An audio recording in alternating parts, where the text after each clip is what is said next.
Back to Hardball now, the sideshow. For all the craziness we saw at the Conservative Political Action Conference, or CPAC, if there's one visual I won't forget, it's likely to be Sarah Palin producing a big gulp during her speech. So every so often a politician turns to props like that to get their message across. And over the years, I've seen the winners and the losers. Let's start with the winners. First, think back to the heat of the healthcare debate in 2009. Alan Grayson brought a few posters along.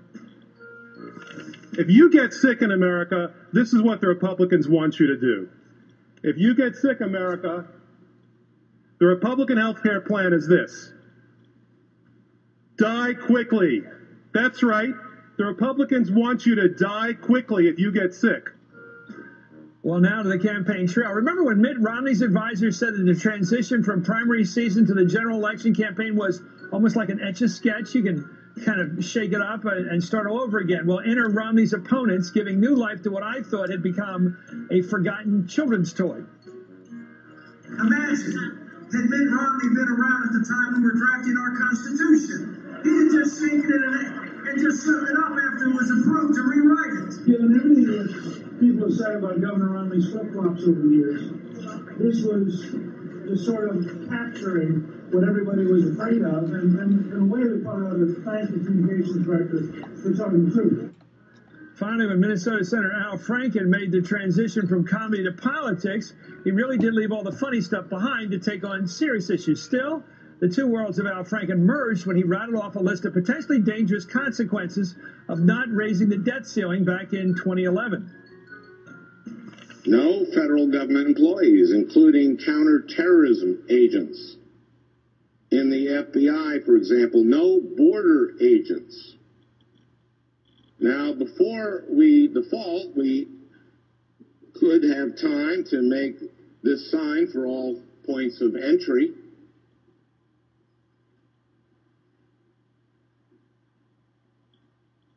And that's just the tip of the iceberg. I think he was being sarcastic, don't you? And now the ones that were ill-advised for whatever reason. First, Iowa Republican Congressman Steve King with a solution to illegal immigration in the form of a construction project on the House floor. You can't shut that off unless we build a fence and a wall. I want to put the fence in, but I want to put a wall in, and I designed one. This would be an example, then, of how that wall would look. Now, you could also deconstruct it the same way. You could take it back down. I also say we need to do a few other things on top of that wall, and one of them be to put a little bit of wire on top here to provide a disincentive for people to climb over the top or put a ladder there. We could also electrify this wire with the kind of current that wouldn't kill somebody, but it would simply be a discouragement for them to be fooling around with it. We do that with livestock all the time.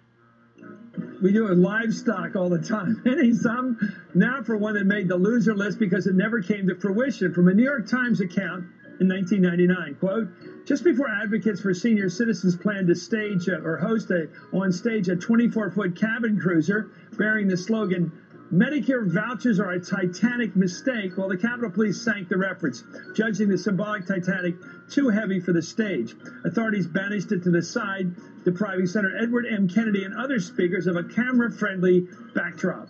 Finally, the one that struck me as more than your typical political fumble, think 2003, President George W. Bush and an aircraft carrier. Yes, the mission accomplished banner that accompanied Bush's 2003 speech about the end of major combat operations in the Iraq War. Of course, it backfired big time, and the blame game began. White House officials said the piece had been requested by the Navy, but also confirmed that the production and placement was up to them.